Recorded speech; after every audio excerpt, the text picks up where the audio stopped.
Aarav, रिवॉन for revenge एक काल्पनिक कथा है। इस कहानी में प्रस्तुत सभी पात्र, घटनाएं और स्थान पूरी तरह से लेखक की कल्पना का परिणाम है, किसी भी वास्तविक घटना, व्यक्ति, जाति, संस्कृति या समाज से जुड़ी हुई नहीं है। इस कहानी का उद्देश्य केवल मनोरंजन और शिक्षा है। हम किसी भी प्रकार की धार्मिक, सांस्कृतिक या सामाजिक भावनाओं को ठेस पहुंचाने का उद्देश्य नहीं रखते हैं। यदि किसी श्रोता को इस कहानी में कोई अंश अनुचित या असंगत प्रतीत हो, तो कृपया इसे काल्पनिक और मनोरंजन के रूप में ले। इस कहानी का श्रेय पूरी तरह से लेखक को जाता है। कहानी प्रस्तुति में हमारा एक भी श्रेय नहीं है, हम बस कहानी को आवाज देते हैं।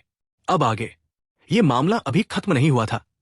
अगले 2 दिनों में कई और बुजुर्ग थे जो खुद को उच्च मानते थे और झुकने को तैयार नहीं थे और आरव को चुनौती देने चले गए।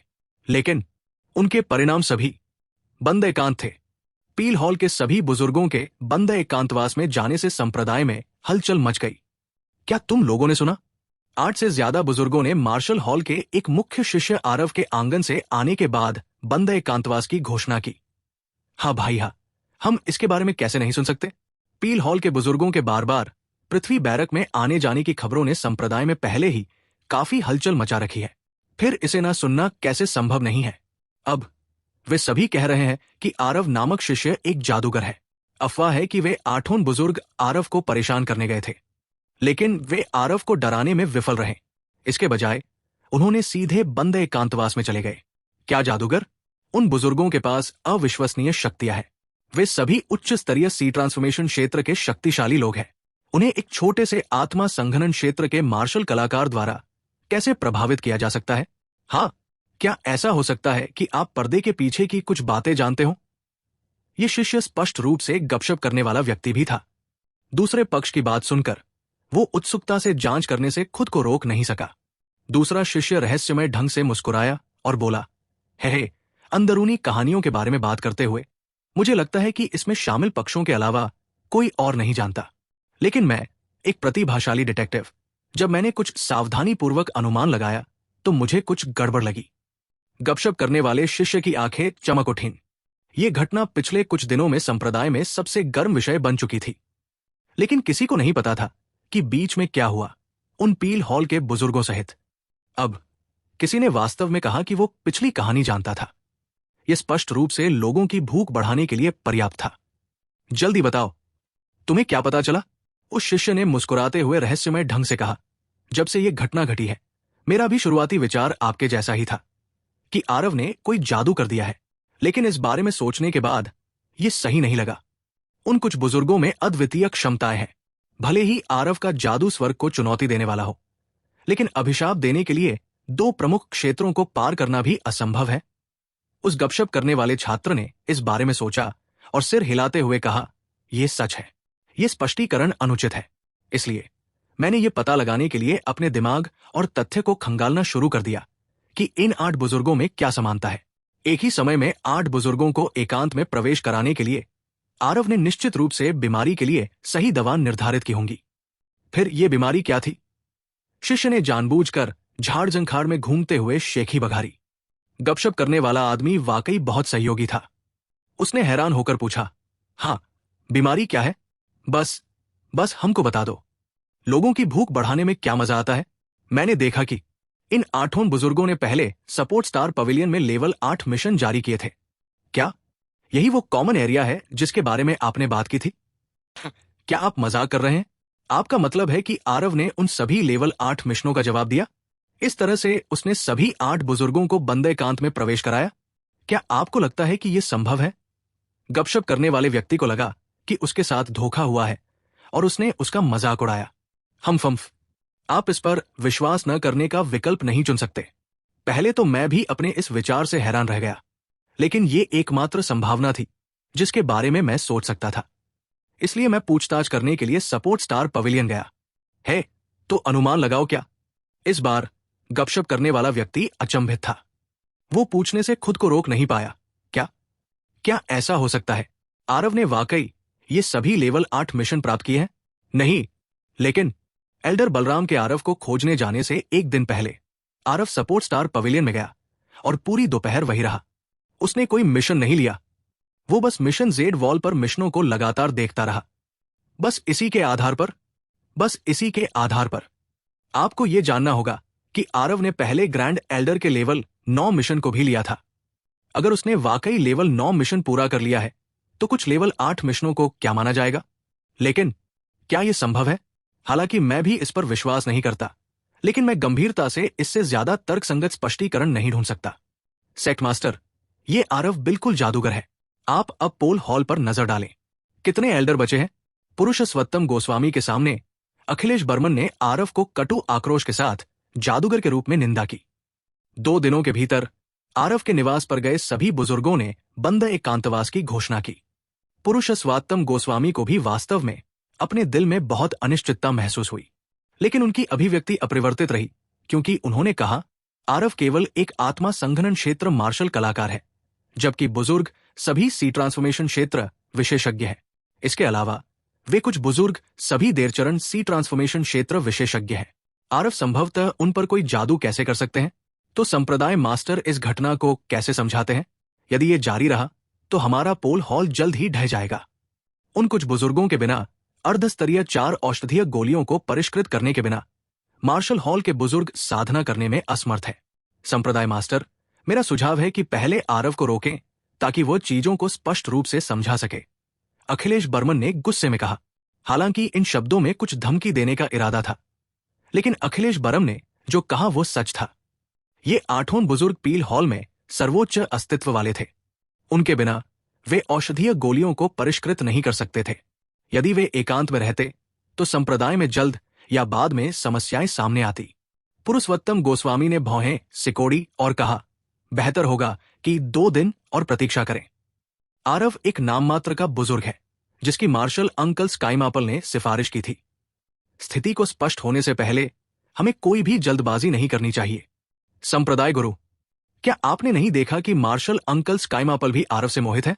वे एक तुच्छ छोटे से आत्मा संघनन क्षेत्र और निम्न श्रेणी के कीमिया गुरु हैं। उन्हें नाममात्र का बुजुर्ग होने का क्या अधिकार है? इसके अलावा मार्शल अंकल स्काईमापल भी वर्तमान में बंद एकांत में है। क्या संप्रदाय गुरु को यह अजीब नहीं लगता?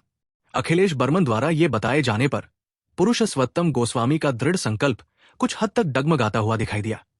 संप्रदाय गुरु, मुझे नहीं पता कि आरव ने क्या तरकीब निकाला, लेकिन मुझे ये मत बताइए कि आप अभी ऐसी उलझन भरी स्थिति में प्रतीक्षा कर सकते हैं। क्या होगा अगर आरव के पास वास्तव में संप्रदाय के प्रति गुप्त उद्देश्य है और हम कुछ नहीं करते हैं? जब समय आएगा तो हम 10 राज्य संगठन संप्रदाय के पापी होंगे, अखिलेश बर्मन ने दृढ़ता से कहा।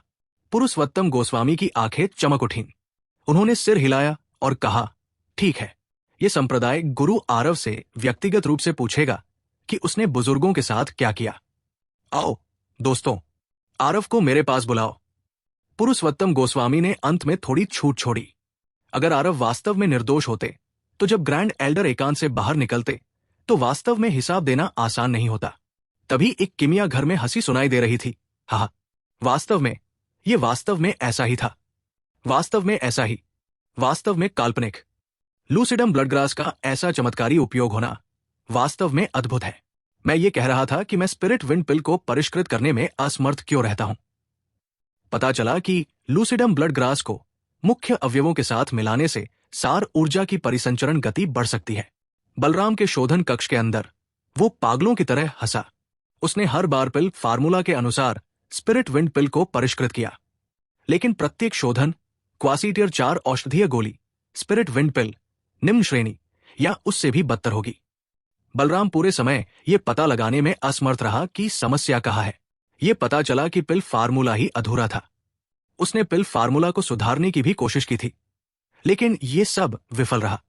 कोई अन्य विकल्प न होने के कारण उसने इसे सपोर्ट स्टार पवेलियन में एक मिशन के रूप में लटका दिया, इस उम्मीद में कि अन्य बुजुर्ग या प्रतिभाशाली शिष्य पिल फार्मूला को सुधारने में मदद कर सकते हैं। लेकिन यह सफल नहीं हुआ था।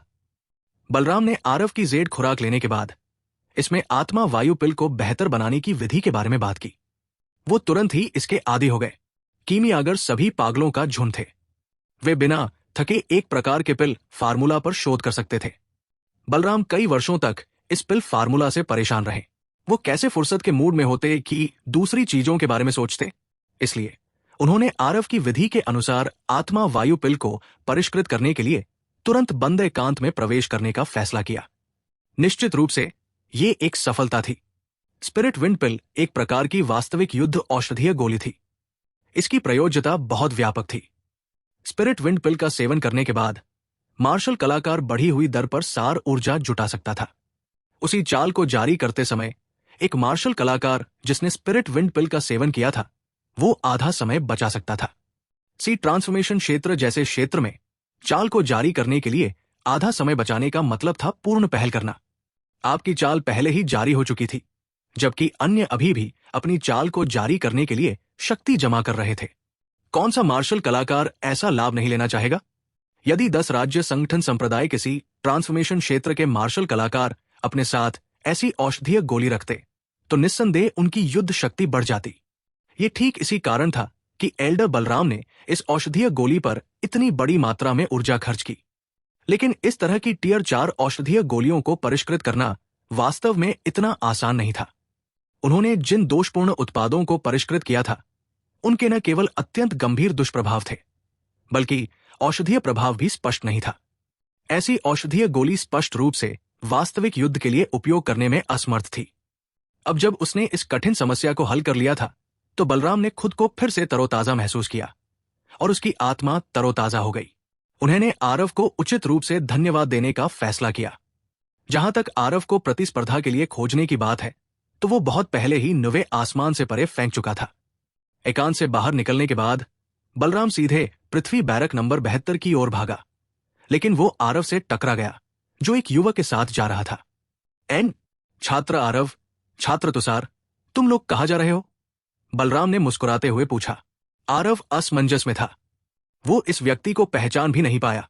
उसे केवल इतना याद था कि बलराम एक पील हॉल एल्डर लग रहा था। जहां तक उसका नाम था वो उसे याद नहीं कर सका। जब तुषार ने बलराम को देखा तो उसके चेहरे पर सदमा साफ दिखाई दे रहा था। वो जल्दी से सलामी देने के लिए आगे बढ़ा। शिष्य तुषार ने मार्शल अंकल बलराम को देखा है। मार्शल अंकल को उत्तर देते हुए संप्रदाय गुरु ने मुझे आरव को बुलाने का आदेश दिया। क्यों? क्या कुछ हुआ? बलराम का चेहरा उतर गया जब उन्होंने ये पूछा। तुषार एक पल के लिए झिझका, लेकिन फिर भी उसने घटना को सरलता से बताया, जिसके बारे में बोलते हुए बलराम आरव द्वारा एकांतवास में भेजा गया पहला व्यक्ति था।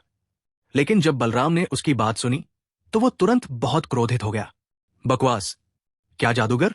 आरव वो व्यक्ति है जिसने 10 राज्य संगठन संप्रदाय के लिए सराहनीय सेवा की है। क्या मैं बिल्कुल ठीक नहीं हूं? मुझे कब अभिशाप दिया गया? कौन सा कमीना मेरी पीठ पीछे बात करता है? क्या वह इस एल्डर को कोस रहा है? आओ, मैं तुम्हारे साथ संप्रदाय गुरु से मिलने चलता हूं। वो फिर से आरव की ओर मुड़ा और बोला। आरव, मेरा नाम बलराम है, पिल हॉल का 5वां एल्डर। आपकी बदौलत मैंने आखिरकार स्पिरिट विंड पिल को सफलतापूर्वक परिष्कृत किया। जब आरव ने यह सुना तो वो तुरंत समझ गया कि दूसरा पक्ष कौन था। वे कुछ स्तर 8 मिशन स्वाभाविक रूप से आरव के लिए अतुलनीय रूप से आसान थे। इसलिए उन्होंने जेड स्लिप्स की 1 दर्जन से अधिक प्रतियां तैयार की। जो भी आता, नंदिनी उस व्यक्ति का नाम पूछने के बाद सीधे उसे जेड स्लिप थमा देती। ऐसी परिस्थिति में भी 8 बुजुर्गों द्वारा बंद एकांतवास की घोषणा के बाद कोई भी नहीं आया। बलराम को धन्यवाद व्यक्त करते देख आरव मुस्कुराए और कहा, यह बस एक साधारण बात है जिसका उल्लेख करने लायक नहीं है। उफ, आपके लिए ये एक साधारण बात है, लेकिन मेरे और संप्रदाय के लिए ये एक बहुत बड़ी बात है। मूल रूप से जब ग्रैंड एल्डर ने आपको नाममात्र का बुजुर्ग बनाया था तो मैं अज्ञानी बलराम सच में आश्वस्त नहीं था, लेकिन अब मैं ईमानदारी से आश्वस्त हूं। आओ, मैं आपको संप्रदाय के गुरु को समझाने में मदद करूंगा। बात खत्म करते हुए बलराम ने आरव को घसीटा और चले गए। बगल में खड़ा तुषार पूरी तरह से हैरान था। नाममात्र का बुजुर्ग, ये कैसी स्थिति थी? एक आत्मा संघनन क्षेत्र का मुख्य शिष्य वास्तव में एक पील हॉल का नाममात्र का बुजुर्ग था। जब वो अभी आरव की तलाश में आया था तो उसका रवैया काफी घमंडी और दबंग था। सौभाग्य से आरव काफी सहयोगी था, अन्यथा वो ज्यादा आगे बढ़ जाता। ये सोचकर कि कैसे उसने एक पिल हॉल एल्डर के खिलाफ लगभग हमला किया था, तुषार को पसीने छूटने लगे। अपने वरिष्ठ को अपमानित करना, ऐसा अपराध वो बर्दाश्त नहीं कर सकता था। संप्रदाय में तुषार का दर्जा कार्तिक और अपूर्व शुक्ला से भी अधिक था, क्योंकि वो संप्रदाय के गुरु पुरुषोत्तम गोस्वामी का निजी शिष्य था। पहचान की इस परत के साथ भी अगर आरव इसे आगे बढ़ाने पर आमादा होता तो वो खुद को भी गंभीर संकट में डाल लेता। इसके अलावा बलराम ने अभी अभी ये भी कहा कि आरव के नाममात्र के बुजुर्ग पद को ग्रैंड एल्डर ने व्यक्तिगत रूप से सम्मानित किया था। ग्रैंड एल्डर पुरुषोत्तम गोस्वामी के मार्शल चाचा थे। बस 2 कदम चलने के बाद बलराम को अचानक कुछ सूझा और उन्होंने तुषार से कहा, आरव की पहचान को अगर तुमने अभी सुना है तो ठीक है, लेकिन तुम्हें इसे चारों ओर फैलाने की अनुमति नहीं है, समझे? तुषार ने यंत्रवत तरीके से सिर हिलाया, कुछ हद तक विचलित, निश्चित नहीं कि उसने वास्तव में सुना या दिखावा किया। कुछ पल बाद जब पुरुषोत्तम गोस्वामी और अखिलेश बर्मन ने बलराम को आरव के साथ आते देखा तो वे असमंजस में पड़ गए। तुम क्यों आए हो, बलराम? अखिलेश बर्मन ने हैरानी से पूछा। बलराम ने दोनों को प्रणाम किया और सीधे कहा, संप्रदाय गुरु हॉल हेड, आप दोनों गलत हैं। आरव ने हम पर कोई जादू नहीं किया, बल्कि संप्रदाय के लिए वीरता के कार्य किए। अगर आप आरव को दंडित करेंगे तो क्या ये सभी शिष्यों और बुजुर्गों के दिलों को बुरी तरह निराश नहीं करेगा? वीरता के कार्य, इसका क्या अर्थ है? पुरुषोत्तम गोस्वामी ने अनिश्चितता से पूछा। बलराम ने घटना की पूरी प्रक्रिया बताई, जिससे दोनों मुंह खोले खड़े रह गए। चाहे उन्होंने कितनी भी कोशिश की हो, वे समझ नहीं पाए कि इतनी कम उम्र में आरव का कीमिया दांव स्तर इतना ऊंचा कैसे हो सकता है। क्या ऐसा हो सकता है कि उसने अपनी मां के गर्भ में ही कीमिया कौशल सीखना शुरू कर दिया हो? अगर मेरा अनुमान सही है तो दूसरे बुजुर्ग भी मेरे जैसे ही होंगे। आरव ने उन्हें एक ऐसी समस्या को हल करने में मदद की जो उन्हें कई सालों से परेशान कर रही थी। इसका मतलब यह भी है कि हमारे 10 राज्य संगठन के कीमिया पद की ताकत एक बड़ा कदम आगे ले जाएगी। आप लोग मुझे बताएं, क्या आरव ने वीरतापूर्ण नहीं की? बलराम पूरी तरह से गुस्से में थे। एल्डर बलराम आगे जारी रखते हुए कहा, संप्रदाय गुरु पिल हॉल हेड, आप दोनों बताएं, वह कौन कमीना है जो आप दोनों को कंप्लेन किया था कि मेरे ऊपर आरव ने जादू टोना किया था? वह हरामी का नाम बताइए जो एक सी ट्रांसफॉर्मेशन क्षेत्र के मार्शल आर्टिस्ट और एक आधा कीमिया राजा को जादू टोना में फंसने की साप दे रहा है। यह सुनकर पुरुषोत्तम गोस्वामी और अखिलेश बर्मन ने एक दूसरे की ओर देखा। उस समय पिल हॉल हेड का चेहरा अपमान से लाल हो गया था और संप्रदाय गुरु को खांसी आ गई। आरव, तुमने पहले क्यों नहीं कहा कि तुमने इतना बड़ा काम किया है? हमने तुम्हारे साथ लगभग अन्याय किया था, पुरुषोत्तम गोस्वामी ने भावुक होकर खांसते हुए कहा। यह पूछा कर संप्रदाय गुरु एल्डर बलराम के प्रश्न को डाइवर्ट कर दिया। तभी आरव ने हंसते हुए कहा, वास्तव में उस दिन ग्रैंड एल्डर ने जानबूझकर सभी को मेरे साथ परेशानी मोल लेने के लिए उकसाया था। मैंने ग्रैंड एल्डर के इरादों का अनुमान लगा लिया था, इसलिए मैंने भी पहले से तैयारी कर ली थी। इन कुछ दिनों में मैंने लोगों से मिलने से परहेज किया, इसलिए नहीं कि मैं बड़ों के सामने दिखावा करना चाहता था, बल्कि इसलिए कि मैं वास्तव में बंदे एकांत में प्रशिक्षण ले रहा था। संप्रदाय की भव्य प्रतियोगिता शुरू होने वाली है। मैंने हाल ही में क्षेत्रों को तोड़ा था और मुझे अपने साधना क्षेत्र को मजबूत करने की आवश्यकता थी। अगले 2-3 दिनों में संप्रदाय की महाप्रतियोगिता शुरू होने वाला था। आरव भी इस प्रतियोगिता में भाग लेने के लिए उत्सुक था। उसने संप्रदाय में प्रवेश करने का कारण सभी प्रकार के प्रतिभाशाली लोगों के साथ युद्ध कला में आदान प्रदान करना था। इस तरह वो और भी तेजी से आगे बढ़ सकता था। भले ही आरव पहले दिव्य राजा क्षेत्र के एक शक्तिशाली व्यक्ति थे, लेकिन युद्ध पथ पर उनकी नींव बहुत कमजोर थी। उन्हें मूल रूप से कोई वास्तविक युद्ध का अनुभव नहीं था। हालांकि इन संप्रदाय के प्रतिभाशाली लोगों का क्षितिज आरव जितना ऊंचा नहीं था, लेकिन स्वाभाविक रूप से उनमें संप्रदाय में प्रतिभाशाली कहलाने की अपनी खूबी थी। आरव के लिए ऐसी प्रतियोगिता खुद को संयमित करने का एक बहुत अच्छा अवसर भी था। वो इसे क्यों चुकना चाहेगा? बिज्जदेव से निपटने के लिए आरव को अनगिनत कड़वी लड़ाइयों का अनुभव करना होगा। इन सब से गुजरे बिना वो भविष्य की लड़ाइयों के लिए खुद को संयमित कैसे कर सकता था? इन कुछ दिनों में कुछ औषधीय गोलियों और साधना के माध्यम से आरव ने पहले ही अपने क्षेत्र को पूरी तरह से मजबूत कर लिया था। वो इस आगामी भव्य प्रतियोगिता से निपटने के लिए अपनी छुरी को धार कर रहा था। पुरुषोत्तम गोस्वामी ने जब ये सुना तो उसके चेहरे पर एहसास की लकीरें उभर आई और उसने कहा, तो यही मामला है, हमने ही तुम्हारे साथ अन्याय किया है। जैसा कि एल्डर बलराम ने कहा, तुमने संप्रदाय के लिए पुण्य कर्म किए हैं। संप्रदाय स्वाभाविक रूप से कंजूस भी नहीं होगा। तुम्हारी योग्यताओं के साथ मुझे लगता है कि तुम टियर 2 औषधीय गोलियों को भी नजरअंदाज कर दोगे। क्या ये ठीक रहेगा? संप्रदाय तुम्हें एक आत्मा कलाकृति, एक मार्शल तकनीक और 2 प्रकार की औषधीय जड़ी बूटियां इनाम में देगा। तुम जाओ और खुद चुनो। इन 8 स्तर के मिशनों के अंक भी तुम्हें उसी के अनुसार दिए जाएंगे। कैसा लगा? इस तरह की किसी अच्छी चीज के लिए आरव जाहिर तौर पर इसे अस्वीकार नहीं करेंगे, इसलिए उन्होंने सिर हिलाया और इसे स्वीकार कर लिया। अगले 2 दिनों तक आरव संप्रदाय की भव्य प्रतियोगिता की तैयारी करते रहे, जबकि बंद एकांत में रहने वाले सभी बुजुर्ग एक के बाद एक एकांत से बाहर निकलते रहे। एकांतवास से बाहर निकलने के बाद उन्होंने स्पष्ट रूप से सभी प्रकार की अफवाहें और गपशप सुनी। वे सभी पुरुषोत्तम गोस्वामी को खोजने गए ताकि वे आरव को समझा सकें। पुरुषोत्तम गोस्वामी को सभी बुजुर्गों की गुस्से को शांत करने में बहुत प्रयास करना पड़ा। 2 दिनों के बाद संप्रदाय की भव्य प्रतियोगिता शुरू होने वाली थी। इस प्रतियोगिता से पहले आरव ने एक अतिथि का स्वागत किया।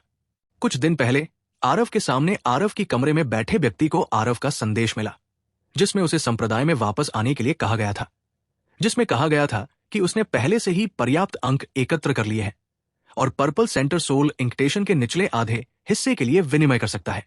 ये और कोई नहीं, ग्रेट मार्शल एकेडमी का प्रधान आचार्य मन्नन देव थे। ये समाचार प्राप्त करने के बाद मन्नन देव के दिल में इससे बड़ा झटका नहीं हो सकता था। आरव को श्यामनगर राज्य छोड़े हुए 1 महीना भी नहीं हुआ था। उसने पहले से ही पर्याप्त अंक अर्जित कर लिए थे। ये जानना जरूरी था कि वो श्यामनगर राज्य में 10 साल से अधिक समय तक डीन रह चुका था।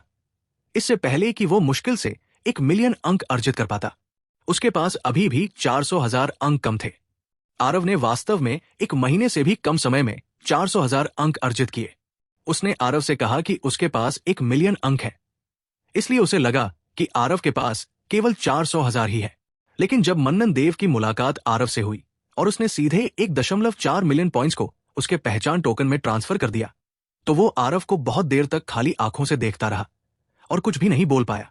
ये तुम्हें संप्रदाय में आए हुए 1 महीना भी नहीं हुआ है, इतने सारे पॉइंट्स कहां से आए? मन्नन देव ने आश्चर्य से पूछा। थोड़ी सी रकम उगाही और कुछ मिशन भी किए, आरव ने हंसते हुए समझाया। आरव को इसे हल्के में लेते देख मन्नन देव का दिल टूट गया। इतने सारे पॉइंट पाने के लिए उसने किससे उगाही की? यहां तक कि कुलीन शिष्य और ये बाहरी कर्मचारी इतने सारे पॉइंट्स तो नहीं ही पा सकते, है ना? मन्नन देव का दिमाग इस बात को समझ नहीं पाया। बहुत देर बाद उसने अपना सिर हिलाया और कहा, नहीं कर सकता।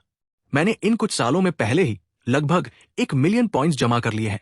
मुझे इतने की जरूरत नहीं है, सिर्फ 400,000 ही काफी होंगे। मैं बाकी अंक तुम्हें वापस दे दूंगा। तुम अभी अभी संप्रदाय में आए हो और अंकों की कीमत नहीं जानते। इन अंकों को अपने लिए बचाकर रखो।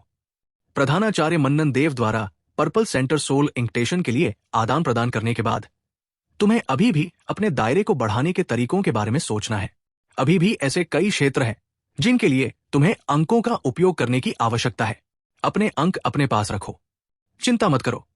प्रधानाचार्य मन्नन देव, मेरे पास बहुत सारे अंक हैं। संप्रदाय के अंदर सी ट्रांसफॉर्मेशन क्षेत्र में साधना करना भी पर्याप्त है, आरव ने कहा। मन्नन देव ने इसके बजाय ठंडी सांस ली। सी ट्रांसफॉर्मेशन क्षेत्र में साधना करने के लिए भी पर्याप्त? कितने अंक थे? आरव द्वारा तैयार किए गए दर्जनों जेड स्लिप्स का अंत में उपयोग किया गया। इन जेड स्लिप्स में सबसे खराब लेवल 7 मिशन थे। 1 दर्जन से ज्यादा मिशनों से मिले पॉइंट्स स्काई मैपल के लेवल 9 मिशन के बराबर थे। ये करीब 300,000 पॉइंट्स था। पिल फॉर्मूला बेचने से मिले 1 मिलियन पॉइंट्स और स्काई मैपल के 500,000 पॉइंट्स के अलावा आरव के पास लगभग 3 मिलियन पॉइंट्स थे। अगर उसने 1.4 मिलियन मन्नन देव को ट्रांसफर भी कर दिए तो भी उसके पास 1.6 मिलियन पॉइंट्स बचे रहेंगे। अगर वो हर दिन ए ग्रेड कल्टिवेशन रूम में भी बिताता तो भी वो 20 साल तक रह सकता था। अगर उसने वाकई ऐसा किया तो क्या आरव सी ट्रांसफॉर्मेशन क्षेत्र तक ही सीमित रहेगा? बेशक, आरव स्वाभाविक रूप से ऐसी अनाड़ी ट्रेनिंग पद्धति का इस्तेमाल नहीं करेगा। आरव के नजरिए से सी ट्रांसफॉर्मेशन क्षेत्र उतना दूर नहीं था जितना दूसरे लोग सोचते थे। आरव इन पॉइंट्स को ऐसे खर्च नहीं करना चाहता। वो उन्हें और भी ज्यादा अच्छे चीजों में खर्च करेगा। अगले कुछ दिनों में आरव ने पहले ही कई हजार पॉइंट्स खर्च कर दिए। उनमें से अधिकांश का उपयोग कुछ दुर्लभ टियर 2 और टियर 3 औषधीय जड़ी बूटियों के बदले में किया जाता था। आरव के लिए अंक केवल संख्याएं थी। असली चीज सबसे बुनियादी थी। जब वो श्यामनगर राज्य में था तब टियर 3 औषधीय जड़ी बूटियां पहले से ही बहुत कीमती थी। भले ही आरव के पास स्वर्ग पर चढ़ने की क्षमता हो, लेकिन वो एक उदास पत्नी की तरह होगा जो बिना चावल के खाना नहीं बना सकती। लेकिन 10 राज्य संगठन के संप्रदाय में कई कीमती औषधीय जड़ी बूटियां थी जो धर्मनिरपेक्ष दुनिया में बिल्कुल भी नहीं देखी जाती थी। आरव अप्रत्याशित जरूरतों के मामले में कई औषधीय गोलियों को परिष्कृत करने के लिए उनका उपयोग कर सकता था। आरव की बातों के प्रति मन्नन देव कुछ हद तक संदिग्ध रहे, लेकिन जब उन्होंने आव की पहचान टोकन देखी तो मन्नन देव ने आखिरकार आरव की मदद स्वीकार कर ली। मैंने पहले सोचा था कि मुझे श्यामनगर राज्य में कुछ और साल मेहनत करनी होगी, लेकिन मुझे उम्मीद नहीं थी कि खुशी इतनी जल्दी आ जाएगी। धन्यवाद आरव, मन्नन देव ने ईमानदारी से कहा। 10 राज्य संगठन संप्रदाय में कीमियागरों के लिए कीमिया ग्रैंडमास्टर से लेकर अर्ध कीमिया राजा तक एक बहुत बड़ी दहलीज थी। इसे पार करने पर कोई व्यक्ति संप्रदाय का एल्डर बन जाता और संप्रदाय के उच्च पदों पर आसीन हो जाता। इसे पार न करने पर वे केवल जनता में विलीन हो सकते थे और संप्रदाय की देखभाल करने वाले बाहरी लोग बन सकते थे। प्रधान आचार्य मन्नन देव बहुत विनम्र है। यदि आप एल्डर सोमेश से मेरी रक्षा करने के लिए नहीं कहते तो मैं पहले ही प्रकाश झा की हथेली के नीचे एक मृत आत्मा बन चुका होता। ये छोटी सी बात उल्लेख करने लायक नहीं है, आरव ने मुस्कुराते हुए कहा। चूंकि ऐसा है, इसलिए मैं ऐसी घिसी पिटी प्रतिक्रिया नहीं दूंगा। मैं ये बड़ा उपहार स्वीकार करूंगा। और हां, कल संप्रदाय की महाप्रतियोगिता है। आरव, मैं जानता हूं कि तुम बहुत शक्तिशाली हो, लेकिन तुम्हारा क्षेत्र अंत में बहुत कम है। अभी भी कुछ लोग हैं जिन पर तुम्हें ध्यान देना है, मन्नन देव ने अचानक कहा। यह सुनकर आरव की भी दिलचस्पी बढ़ गई।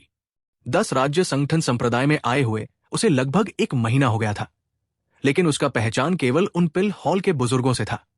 उसके पास वास्तव में यह समझने का समय नहीं था कि मार्शल हॉल में कौन से दुर्जेद चरित्र है।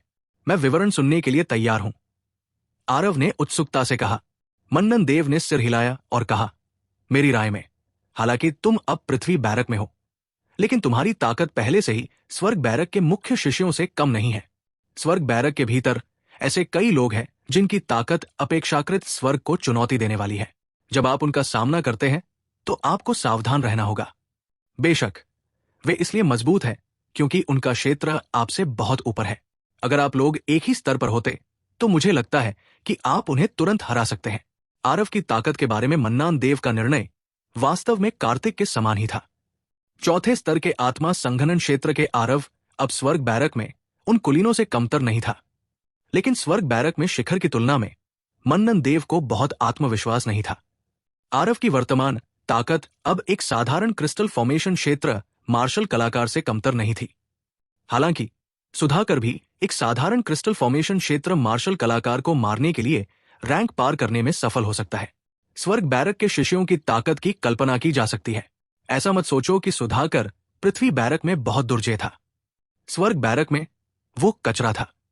आरव स्पष्ट रूप से अपनी ताकत के बारे में बहुत स्पष्ट था।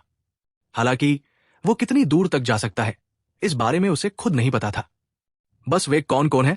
3 लोग हैं जिन पर आपको ध्यान देने की जरूरत है। पहला है विवान गोडसे। ये व्यक्ति 9वें स्तर के आत्मा संघनन क्षेत्र के शिखर पर है, लेकिन उसकी ताकत पहले से ही स्वर्ग बैरक के शीर्ष 3 में मजबूती से है। स्वर्ग बैरक के कई शिष्य उसके मुकाबले में नहीं है। ये देखा जा सकता है कि उसकी ताकत कितनी महान है। ये व्यक्ति तेज हमलों में सबसे ज्यादा माहिर है। उसके विरोधियों को उसकी गति का अनुसरण करने में कठिनाई होती है। यदि आप उसके साथ भिड़ते हैं तो ध्यान रखें कि उससे टकराव न हो, मन्नन देव ने कहा। आरव ने सिर हिलाया, लेकिन कुछ नहीं बोला। उसे वास्तव में गति की तुलना करने में कोई डर नहीं था। मन्नन देव ने आगे कहा, दूसरा व्यक्ति एक लड़की है। उसका नाम अनीशा मानसिंह है। उसके पास अत्यंत दुर्लभ इनेट वाटर स्पिरिट बॉडी है। आपसे सिर्फ 2 साल बड़ी है, लेकिन वो पहले से ही एक प्रथम चरण क्रिस्टल निर्माण क्षेत्र विशेषज्ञ है। उसकी साधना की गति 10 राज्य संगठन संघ में नंबर 1 है। बिना किसी दुर्घटना के वो संभवतः अगले साल तक क्रिस्टल निर्माण क्षेत्र में प्रवेश करने में सक्षम होगी। जब मन्नन देव ने बात करना समाप्त किया तो उन्हें अचानक लगा कि कुछ गड़बड़ है और वे आरव को देखने से खुद को रोक नहीं पाए। साधना की गति की राक्षसीता के बारे में बात करने के लिए सबसे अधिक संभावना है कि कोई भी उसके सामने इस व्यक्ति की तुलना नहीं कर सकता। अभी 1 महीना भी नहीं हुआ था और इस लड़के ने फिर से लगातार 2 क्षेत्रों को तोड़ दिया। मन्नन देव जानते थे कि आरव ने पहले स्तर के सार क्यूई क्षेत्र से चौथे स्तर के आत्मा संघनन क्षेत्र में जाने के लिए केवल 3 से 4 महीने का समय लिया था। चाहे अनीशा मानसिंह कितनी भी राक्षसी क्यों न हो, उसे संभवतः 5 साल की आवश्यकता होगी, है ना? आरव ने अंदर से सिर हिलाया और विवान गोडसे और अनीशा मानसिंह के नाम याद किए। मन्नन देव के इस मामले को लेकर इतने गंभीर होने के लिए ये 2 लोग स्वर्ग बैरक में निश्चित रूप से शीर्ष अस्तित्व थे। उनकी युद्ध शक्ति अब क्रिस्टल फॉर्मेशन क्षेत्र के विशेषज्ञों से कम नहीं थी। संप्रदाय की भव्य प्रतियोगिता कोई जीवन मृत्यु की स्थिति नहीं थी।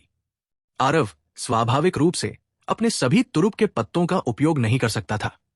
हालांकि उसके तुरुप के पत्ते शक्तिशाली थे, लेकिन एक बार जब वे छूट गए तो उसे भी उन्हें नियंत्रित करने में कठिनाई होंगी। 9 तलवारों रूप का एकत्र हमला एक बार छूट जाने पर मौत के घाट उतार देती। एक आत्मा संघनन क्षेत्र के लिए स्वर्ग और पृथ्वी सार ऊर्जा को जुटा पाना वास्तव में बहुत ही राक्षसी था। लेकिन एक बार जब चाल बन गई तो वो शक्ति को नियंत्रित करने में भी असमर्थ था।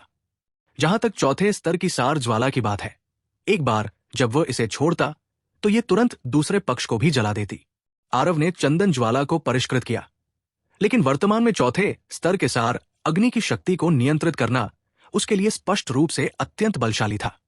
इस तरह आरव द्वारा अंतिम चरण के आत्मा संघनन क्षेत्र को धमकाने के साधन बहुत कम हो गए।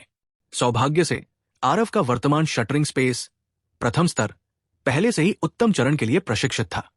उसकी गति पहले से ही अंतिम चरण के आत्मा संघनन क्षेत्र मार्शल कलाकार से कम नहीं थी। स्पिरिट ब्रिस्टल 9 यंग दिव्य कला के नश्वर अध्याय के दूसरे कौशल सार ऊर्जा प्रज्वलन के साथ उसके पास लड़ने के लिए पूंजी भी थी। जीत या हार के लिए यहां तक कि वो खुद भी कुछ भी गारंटी नहीं दे सकता। जब समय आएगा तो ये उसके लाइव प्रदर्शन पर निर्भर करेगा। आखिरी व्यक्ति कौन है? आरव ने पूछा। मन्नन देव ने एक गंभीर चेहरा दिखाया और कहा, आपको इस अंतिम व्यक्ति से सावधान रहना होगा। उसका नाम ईशान गुजराल है, जो ग्रैंड एल्डर स्काईमैपल का पोता है। मुख्य शिष्यों में उन्हें सार्वजनिक रूप से सबसे प्रतिभाशाली व्यक्ति माना जाता है। आरव ने जब यह सुना तो उसकी दिलचस्पी बढ़ गई और उसने पूछा, ओह, इस ईशान गुजराल में क्या अद्भुत पहलू है? ईशान गुजराल में बचपन से ही असामान्य रूप से उच्च समझ की शक्ति थी। आपकी तरह उन्होंने भी 9 हेवन रोड को पार कर लिया। हालांकि वे आपकी तरह सार क्यूई क्षेत्र में 9 हेवन रोड को पार नहीं कर पाए, लेकिन वे कुछ समय पहले ही आत्मा संघनन क्षेत्र में पहुंचे थे। 3 साल पहले जब उन्होंने 9 हेवन रोड को पार किया था, तब वे केवल प्रथम स्तर के आत्मा संघनन क्षेत्र में थे। अब जबकि 3 साल बीत चुके हैं, वे पहले से ही एक उच्च स्तरीय क्रिस्टल फॉर्मेशन क्षेत्र विशेषज्ञ हैं। किसी दुर्घटना को छोड़कर वे निश्चित रूप से इस बार कुलीन शिष्य बन जाएंगे। यदि आप उनसे मिलते हैं तो आपको सावधान रहना चाहिए। मन्नान देव के दिल में ईशान गुजराल का उनका मूल्यांकन स्पष्ट रूप से बहुत ऊंचा था। अगर आरव सामने नहीं आया होता तो ईशान गुजराल मन्नान देव के दिल में युवा पीढ़ी के बीच नंबर 1 व्यक्ति होता। आरव को एक तरफ रख दें तो प्रतिवर्ष 3 छोटे क्षेत्रों की खेती की गति वास्तव में काफी भयानक थी। इसके अलावा उन्होंने क्रिस्टल फॉर्मेशन क्षेत्र में प्रवेश करने के लिए महत्वपूर्ण कदम भी उठाया। तीसरा कदम क्रिस्टल फॉर्मेशन 10 राज्य संगठन संप्रदाय में पहले वाला 9 हेवन रोड से गुजरा। इसकी संभावना उतनी ही अधिक थी। कार्तिक और अपूर्व एक ही थे, और जिन लोगों ने 9 हेवन रोड को साफ किया उन सभी के पास अत्यंत दुर्जेय युद्ध शक्ति थी। वे मूल रूप से समान स्तर के सभी मार्शल कलाकारों को पार कर सकते थे। प्रथम स्तर के आत्मा संघनन क्षेत्र में 9 हेवन रोड को साफ करने में सक्षम होने के लिए ईशान गुजराल के लिए यह देखा जा सकता है कि वह कितना राक्षसी था। प्रधानाचार्य मन्नन देव की सलाह के लिए बहुत बहुत धन्यवाद, आरव ने कहा। मन्नन देव को विदा करने के बाद आरव ने बंद एकांत में जाने का विकल्प नहीं चुना। इसके बजाय वो संप्रदाय के चारों ओर आराम से टहलता रहा। एक महान युद्ध निकट था। अंतिम क्षण में कृपा के लिए प्रार्थना करने के लिए भगवान के चरणों को गले लगाना स्पष्ट रूप से बेकार था। बेहतर होगा कि वो आराम करे और अपनी मनस्थिति को समायोजित करे। दूसरे दिन संप्रदाय की महाप्रतियोगिता के लिए पर्दा आखिरकार हटा दिया गया। विक्ट्री पीक संप्रदाय की महाप्रतियोगिता के लिए युद्ध का मैदान। इस पर कई मंच बनाए गए थे। इस समय शिखर पर हजारों शिष्य एकत्र थे। ये शिष्य संप्रदाय की भविष्य की आशा थे। इन हजारों शिष्यों को 10 राज्य संगठन साम्राज्य से बहुत सावधानी से चुना गया था, जो धर्मनिरपेक्ष दुनिया में सभी धरती को हिला देने वाले अस्तित्व थे। लेकिन उनमें से अधिकांश केवल बाहरी संप्रदाय के शिष्य बन सकते थे और संप्रदाय में जनसमूह में विलीन हो सकते थे। प्रतियोगिता के बाद मुख्य शिष्यों की संख्या 200 होंगी, जबकि कुलीन शिष्यों की संख्या मात्र 20 होंगी। बाकी ओ को अबन्नोति कर दिया जाएगा। कुलीन शिष्यों, मुख्य शिष्यों और बाहरी संप्रदाय के शिष्यों के प्रतियोगिता स्थल अलग अलग थे, और जिस पर सभी का ध्यान केंद्रित था वो निस्संदेह कुलीन शिष्यों का क्षेत्र था। ये 20 लोग युवा पीढ़ी के बीच उच्चतम स्तर का प्रतिनिधित्व करते थे। चाहे वे मूल शिष्य हो या बाहरी पंथ के शिष्य, वे अपने मैच देखने से नहीं चूकते, क्योंकि उन्हें भीतर से कुछ सीखने की उम्मीद होती है। हालांकि भव्य प्रतियोगिता उसी समय आयोजित की गई थी। केवल अपना मैच पहले ही समाप्त करके ही किसी को दूसरों का मैच देखने का समय मिल सकता था। यह बहुत स्पष्ट था कि बहुत सारे बाहरी पंथ के शिष्य होने के कारण उनके कार्यक्रम की व्यवस्था सबसे कड़ी थी। आरव, आपने कौन सा नंबर निकाला है? क्या आप जानते हैं कि आप अपने पहले मैच में किससे भिड़ने वाले हैं? अनुपमा ने पूछा। पील हॉल में भी एक प्रतियोगिता होती थी, लेकिन अवधि मार्शल हॉल की तुलना में बहुत लंबी थी। इसलिए अनुपमा और गौतमी आरव का उत्साह बढ़ाने आई। मैंने 52 नंबर निकाला है, लेकिन पहले मैच के लिए मेरा प्रतिद्वंद्वी अभी तय नहीं हुआ है, आरव ने कहा। उसे परवाह नहीं थी कि उसका प्रतिद्वंद्वी कौन था। वो प्रतियोगिता ईशान गुजराल के साथ करना पसंद करेगा। आरव वास्तव में सामान्य 7वें या 8वें स्तर के आत्मा संघनन क्षेत्र के मार्शल कलाकारों को नीचा देखता था। ओह, इसका मतलब है कि आपका प्रतिद्वंद्वी नंबर 149 है। मुझे आश्चर्य है कि नंबर 149 कौन है? गौतमी ने कहा। कोर शिष्यों की संख्या 200 लोगों पर तय की गई थी। प्रतिद्वंद्वी का निर्धारण करने के लिए शिष्य लॉटरी निकालेंगे। लॉटरी निकालने के बाद नंबर 1 नंबर 200 से लड़ेगा, नंबर 2 नंबर 199 से लड़ेगा, इत्यादि। आरव ने नंबर 52 निकाला। उसका प्रतिद्वंद्वी स्वाभाविक रूप से नंबर 149 था। बेशक सबसे मजबूत कोर शिष्यों को पहले से मिलने से रोकने के लिए, जो बाद के मैचों को प्रतिकूल रूप से कम कर देगा, पिछली प्रतियोगिता में शीर्ष 10 स्वचालित रूप से वरीयता प्राप्त प्रतियोगी बन गए। इन 10 लोगों के विरोधियों की ताकत अपेक्षाकृत कमजोर थी। शुरुआत में देखने के लिए मूल रूप से कुछ भी नहीं था। उनके प्रतिद्वंद्वी मूल रूप से आने के तुरंत बाद हार मान लेते थे।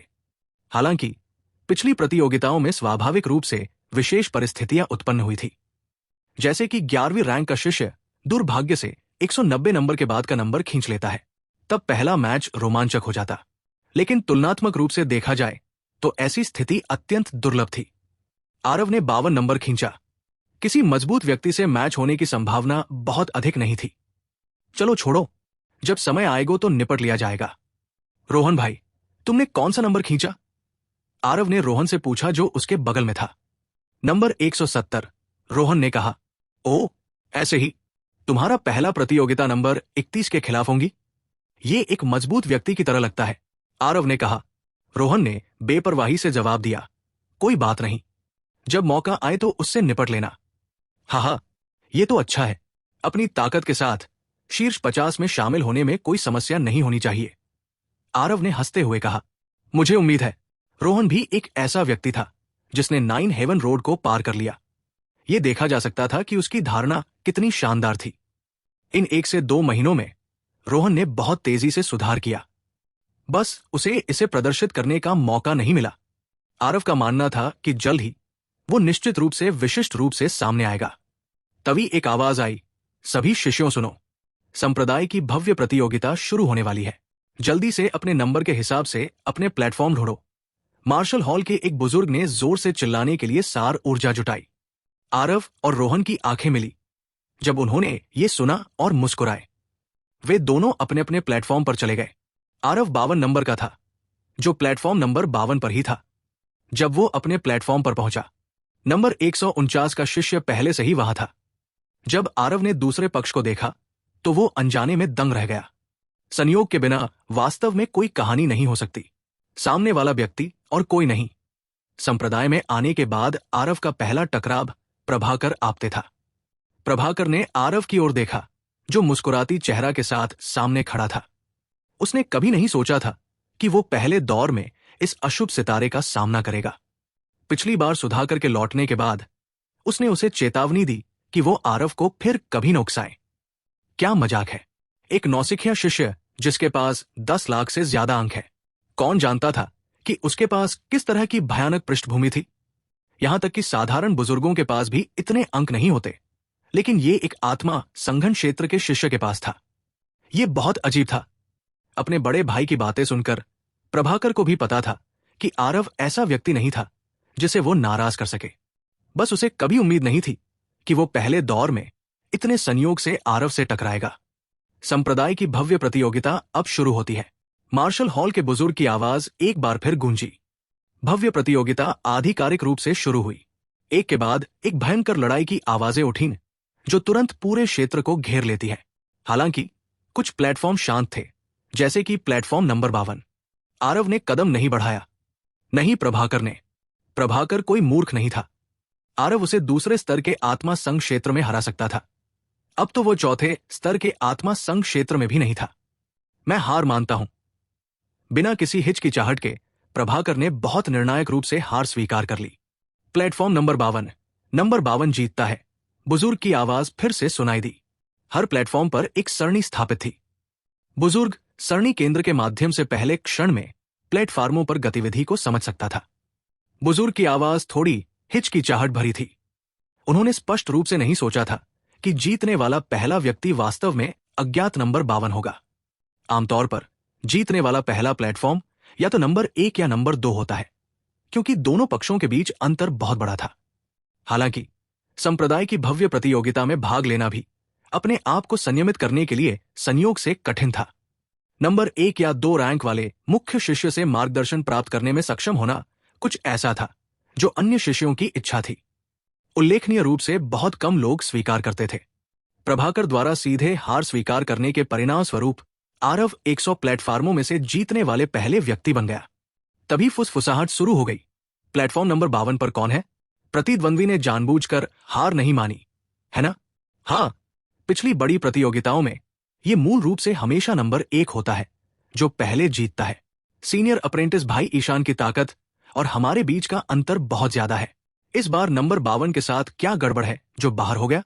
कौन जानता है।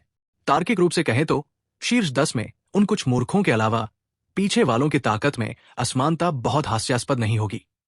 भले ही वे हार जाए, सीनियर अप्रेंटिस भाई ईशान से तेज होना असंभव है ना?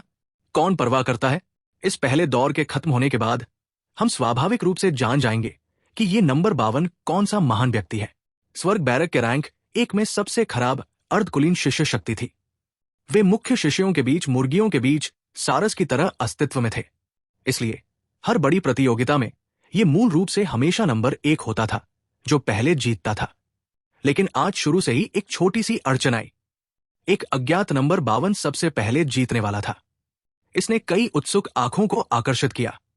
हालांकि पहले जीतने का कोई मतलब नहीं था, लेकिन इस तरह की परिवर्तन जिसने अतीत को उलट दिया अभी भी भव्य प्रतियोगिता के लिए बातचीत के विषय बन सकती है। शिष्यों ने लॉटरी निकालने के बाद सीधे प्रतियोगिता शुरू की। इसलिए पहले 10 को छोड़कर जो पहले से ही निर्धारित थे, अन्य लोगों को नहीं पता था कि किसके पास कौन सा नंबर है। प्लेटफॉर्म नंबर 1 में ईशान बस हमला करने ही वाला था कि उसने बुजुर्ग की आवाज सुनी। उसका दिल अनजाने में हिल गया। मैंने सुना है कि 2 मुख्य शिष्यों को हाल ही में लाया गया था जिन्होंने 9 हेवन रोड को पार किया था। उनमें से एक ने सार क्यूई क्षेत्र साधना के साथ चुनौती को पार करने में सफलता प्राप्त की। क्या ये नंबर 52 उनमें से एक हो सकता है? ईशान ने खुद से सोचा। जिन्होंने 9 हेवन रोड को पार किया वे सभी जानते थे कि वहां से बहुत बड़ा इनाम मिल सकता है। सार क्यूई क्षेत्र में 9 हेवन रोड को चुनौती देना कल्पना से परे की कठिनाई थी। यहां तक कि ईशान ने भी आत्मा संघनन क्षेत्र में पहुंचने के बाद ही इसे चुनौती देने की हिम्मत की। निस्संदेह आरव के उभरने से ईशान पर दबाव पड़ा। अब जब भव्य प्रतियोगिता में ऐसी अजीबोगरीब स्थिति उत्पन्न हुई तो इसने वास्तव में ईशान की जिज्ञासा को जगा दिया। ईशान ने अपने सामने खड़े अपने प्रतिद्वंद्वी की ओर देखा और शांत भाव से कहा, क्षमा करें, चलो इस तरह समाप्त करते हैं। बात समाप्त करने के बाद केवल तलवार की किरण की एक किरण चमकती हुई दिखाई दी। उसका प्रतिद्वंद्वी उड़ गया। आज खींचा गया नंबर 200 औसत दर्जे का नहीं था। वो मदद नहीं कर सका कि उसके और ईशान के बीच असमानता बहुत बड़ी थी। उसे यह भी स्पष्ट रूप से देखने को नहीं मिला कि ईशान ने अभी कैसे हमला किया, जैसे कि उसने पहले कभी कदम भी नहीं उठाया था। ऐसी ताकत बहुत भयानक थी। नंबर 200 ने अपने पैरों पर संघर्ष किया और सम्मानपूर्वक कहा, वरिष्ठ प्रशिक्षु भाई ईशान की दया के लिए बहुत बहुत धन्यवाद। मैं हार मानता हूं। ईशान ने सिर हिलाया और मंच से नीचे चला गया। ऐसा प्रतिद्वंदी बस उसका ध्यान आकर्षित नहीं कर सकता था। अगर वो तैयार होता तो अभी किया गया वो कदम पहले ही दूसरे पक्ष को मार देता। हालांकि ये संप्रदाय की भव्य प्रतियोगिता थी। दूसरा पक्ष केवल मामूली रूप से घायल हुआ था। आत्मा संघनन क्षेत्र के भीतर ईशान लगभग अजेय था। उसके प्रतिद्वंद्वी कभी भी आत्मा संघन क्षेत्र के मार्शल कलाकार नहीं थे। केवल कुलीन शिष्यों में से वे लोग ही उसके प्रतिद्वंद्वी होंगे और निकट भविष्य में वो उन लोगों को भी पैरों तले रौंद देगा। हालांकि सारक्यूई क्षेत्र में 9 हेवन रोड को चुनौती देने वाले उस युवक ने अभी भी उसे कुछ जिज्ञासा जगाई। हालांकि उसे नहीं लगता था कि दूसरा पक्ष उससे अधिक शक्तिशाली है, लेकिन वह इस बात से इनकार नहीं कर सकता था कि दूसरा पक्ष उससे कमतर नहीं होना चाहिए। वास्तव में ईशान भी सारक्यूई क्षेत्र में 9 हेवन रोड को चुनौती देने के लिए तैयार था, लेकिन उस समय वो बहुत आश्वस्त महसूस नहीं कर पा रहा था, इसलिए उसने हार मान ली। सारक्यूई क्षेत्र में 9 हेवन रोड को पार करने में दूसरे पक्ष के सफल होने का मतलब केवल इतना था कि उसकी किस्मत उससे थोड़ी बेहतर थी। उसने सुना कि शामनगर राज्य के युवक आरव को 9 हेवन रोड में प्रवेश करने के लिए मजबूर किया गया था। उसे सफलतापूर्वक पार करने से पहले एक निराशाजनक स्थिति में अपनी क्षमता को उत्तेजित करना चाहिए था। ईशान इत्मीनान से सरणी गठन के केंद्र में चला गया। वो सरणी गठन की मेजबानी करने वाले बुजुर्ग को देखने आया। प्रणाम एल्डर सेठी, ईशान ने झुककर कहा। ओह, ये ईशान है। संप्रदाय की सेवा करना कितना कठिन है। आप उस नंबर 52 के बारे में पूछने आए थे, है ना? एल्डर सेठी ने हंसते हुए कहा। ईशान ने इसे छिपाया नहीं और थोड़ा सिर हिलाया। मुझे लगा कि तुम इस तरह की छोटी मोटी बातों पर ध्यान नहीं दोगे। आखिरकार अगर तुम अपने प्रतिद्वंदी को हराना चाहते हो तो ये कुछ ही पलों की बात है। ईशान मुस्कुराया और बोला, मैं सिर्फ एक बात की पुष्टि करना चाहता हूं। आरव और रोहन 9 हेवन रोड से गुजरे। हालांकि इसे गोपनीय जानकारी नहीं माना जाता था, लेकिन धर्मनिरपेक्ष दुनिया के डोजो से रिपोर्ट आमतौर पर सीधे शीर्ष पर पहुंच जाती थी। आम बुजुर्गों को इस तरह की बातें पता नहीं थी और नहीं उन्हें जानने में कोई दिलचस्पी थी। ईशान ग्रैंड एल्डर का पोता था। उसकी पहचान असाधारण थी। उसके लिए संप्रदाय में विशेषाधिकार स्वाभाविक रूप से था। एल्डर सेठी भी उसे ये सम्मान देने से इनकार नहीं करेंगे। वो बस इतना उत्सुक था कि नंबर 52 की जीत जैसी छोटी सी बात वास्तव में ईशान की चिंता का कारण बनेगी। एल्डर सेठी ने इसे जिस तरह से देखा, ईशान को अभी कुलीन शिष्यों के मंच पर जाना चाहिए। वहां पर लड़ाई की स्थिति बहुत तीव्र थी। इसे अभी तक समाप्त नहीं होना चाहिए था। नहीं, 52 नंबर को आरव कहा जाता है, जो एक नवागंतुक कोर्स शिष्य है, जिसके बारे में बात करना ये अजीब तरह का है। ये लड़का वास्तव में केवल चौथे स्तर की आत्मा संघनन क्षेत्र है, जबकि उसका प्रतिद्वंदी पहले से ही 6ठे स्तर की आत्मा संघनन क्षेत्र में चरम पर है। फिर भी उसने वास्तव में तुरंत हार मान ली। एल्डर सेठी ने उस स्थिति के बारे में बात की जिसे उन्होंने सरणी गठन से समझा था, लेकिन ये नहीं देखा कि ईशान की अभिव्यक्ति लगातार बदसूरत होती जा रही थी। ये वास्तव में आरव था। मैंने नहीं सोचा था कि वो इतनी जल्दी पहले से ही मध्य चरण की आत्मा संघनन क्षेत्र में प्रवेश कर गया है। ऐसा लगता है कि 9 हेवन रोड पर उसे जो लाभ मिला वो मुझसे भी अधिक था। जैसा कि अपेक्षित था, मुझे इसे सारक्यूई क्षेत्र में चुनौती देनी चाहिए थी। ईशान ने चुपचाप आह भरते हुए सोचा।